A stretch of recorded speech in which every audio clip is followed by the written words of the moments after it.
At what point did you determine that this was no longer a protest and that it was an occupation? Well, a couple of points. First, when more people started to arrive, and secondly, when people were not leaving the parliamentary precinct. So there were those 2 points that really brought to light the fact that this was going to be more of an occupation as opposed to a protest. As I said, the police in our city are very used to handling large protests and large visits of state leaders and so on, but nothing of this magnitude has ever been seen, quite frankly, in any city that I'm aware of in Canada in the last 25 years. So is it fair to say by Monday the 31st, after that first weekend when the majority of the trucks were still there, that's when you determined that they were not going to leave anytime soon?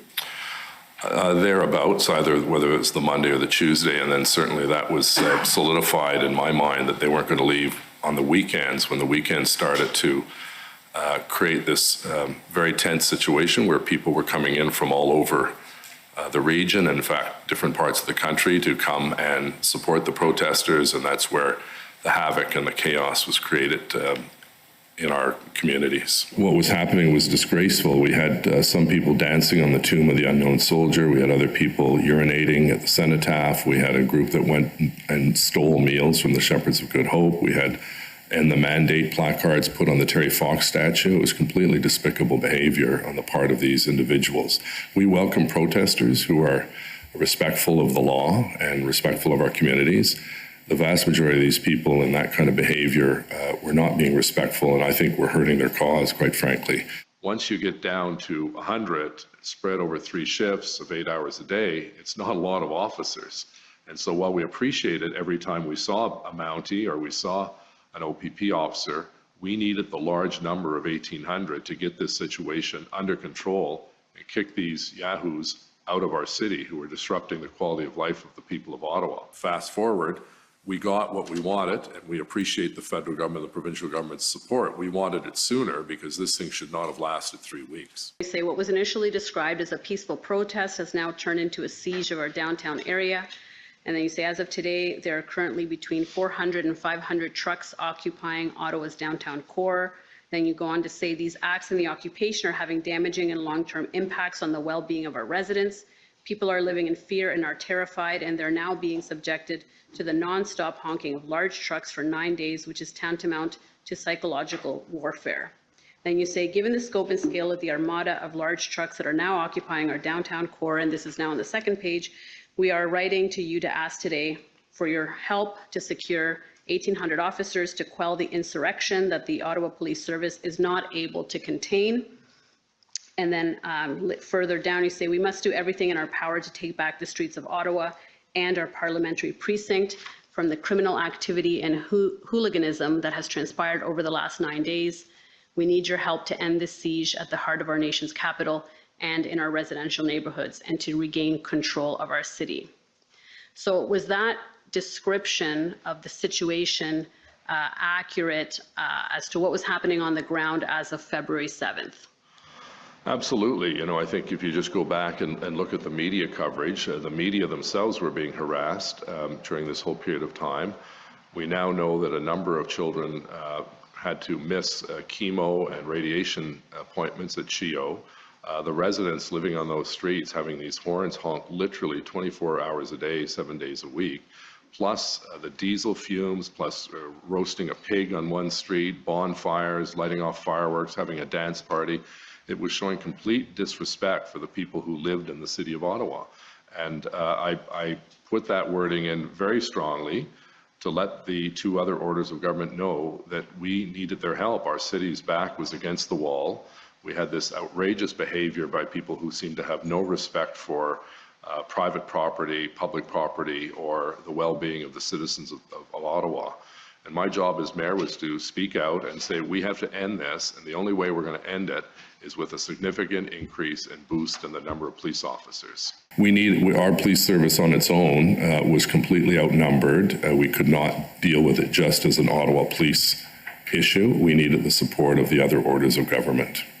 And so you were aware that Chief Slowly had reached out to Commissioner Lucky by this time to ask for more resources. Is that right? Yes. Yeah, you say, well, the Prime Minister asks how you're doing. You say a challenge for everyone, still a pretty unstable situation, nasty people out there that just don't represent Canada. Reminds me of the Republican Party down south. Can't reason with them, so vulgar and hateful, attacking people, ripping masks off, honking their horns. Explain how the discussion with GoFundMe came about and what action was taken.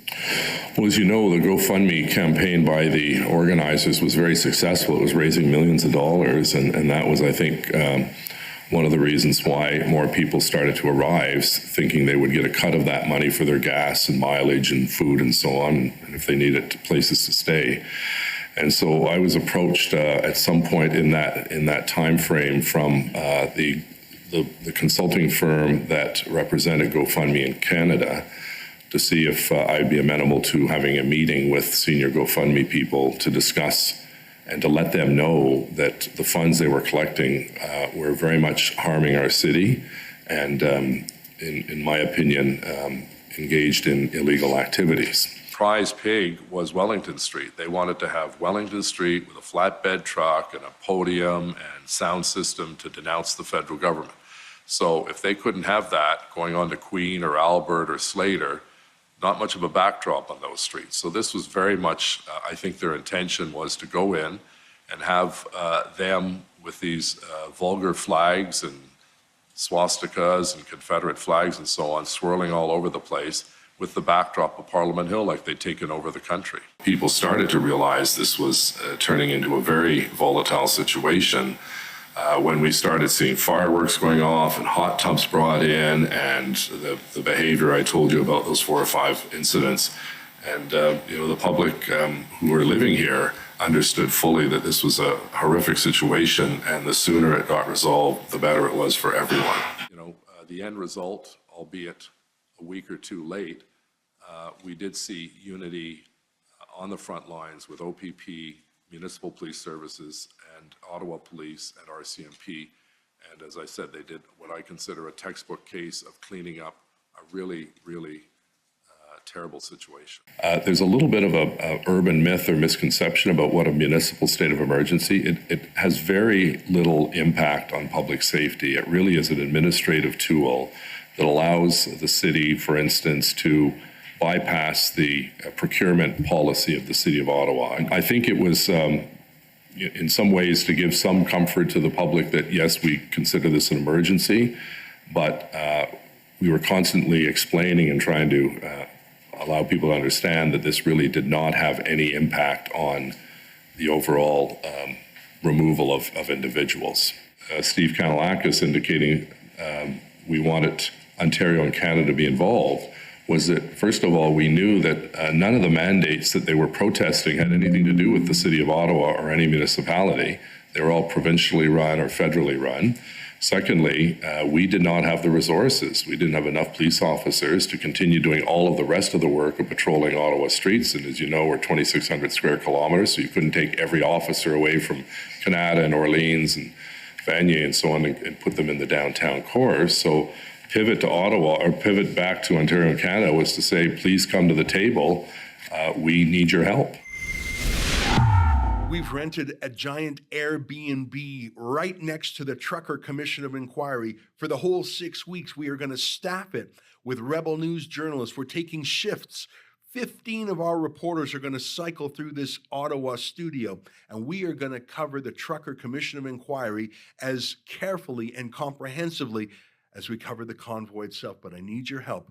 Please go to truckercommission.com to help me cover the extraordinary costs of this important journalistic mission. Thank you.